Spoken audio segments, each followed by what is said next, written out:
Overthinkers don't get tired physically first. They get tired mentally. Because their mind never truly rests. Even during quiet moments, their thoughts continue running in the background, replaying conversations, imagining worst-case scenarios, analyzing details nobody else noticed, and eventually, their own mind becomes exhausting to live with. Most people think overthinking is simply thinking too much, but psychology says something deeper is happening.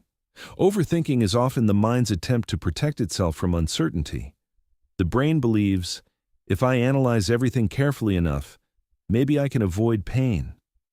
But life is unpredictable. No amount of thinking can fully protect someone from disappointment, rejection, or failure. Yet overthinkers keep trying anyway.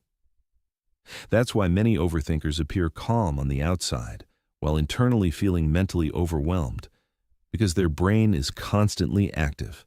A normal conversation becomes, did I say something wrong? Why did they respond like that? Maybe they secretly dislike me. A small mistake becomes, what if this ruins everything?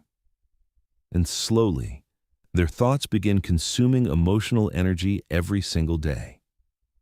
One of the biggest reasons overthinkers feel emotionally drained is because their brain rarely feels safe.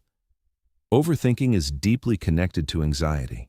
The mind becomes hyper-alert, always scanning for rejection, embarrassment, emotional pain, failure, even when nothing bad is happening. That constant mental tension slowly exhausts the nervous system, and after enough time, people stop feeling mentally relaxed entirely.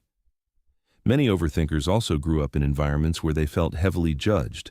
Maybe they feared making mistakes, were criticized often, had emotionally unpredictable parents. So their brain adapted by becoming extremely cautious. They learned, I must think carefully before everything, and as adults, that survival mechanism never fully turns off. This is why many overthinkers struggle to enjoy the present moment. Even during happy experiences, their brain searches for problems. Instead of enjoying relationships, they fear abandonment. Instead of feeling excited, they fear failure.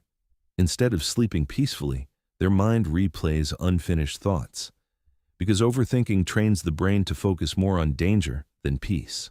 Social media has made this even worse. Today, people compare themselves constantly. Everyone appears happier, more successful, more confident.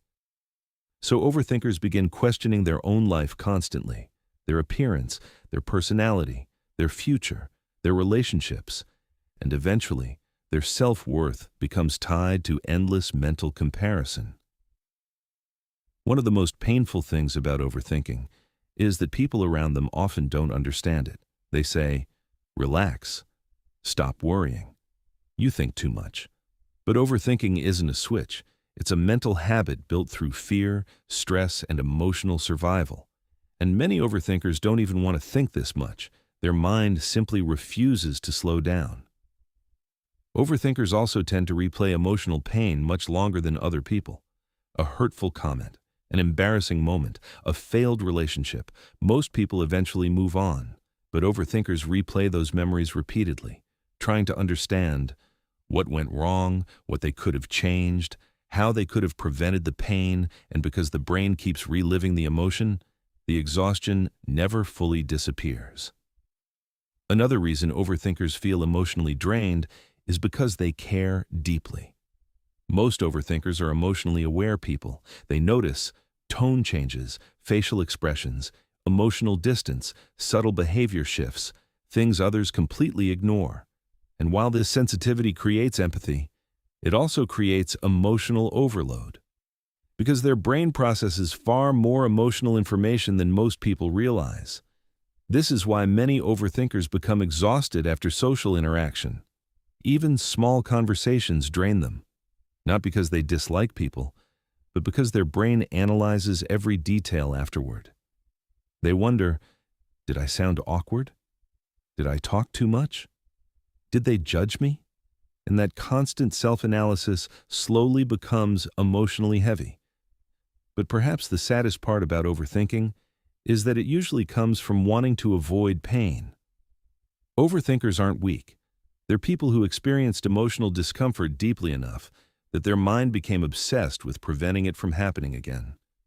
And often, the people who look calm externally are carrying the loudest minds internally. If this video resonated with you, maybe your mind has been carrying too much for too long too.